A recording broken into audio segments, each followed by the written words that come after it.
فتولى عنهم وقال يا أسفا على يوسف وتولى عنهم وقال يا أسفا على يوسف وابيضت عيناه من الحزن فهو كظيم.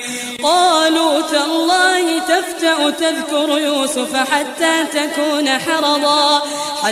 تكون حرضا أو تكون من الهالكين.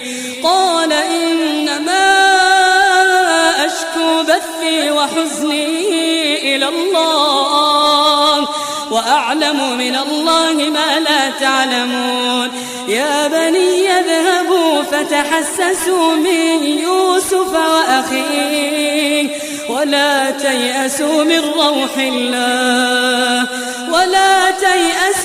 روح الله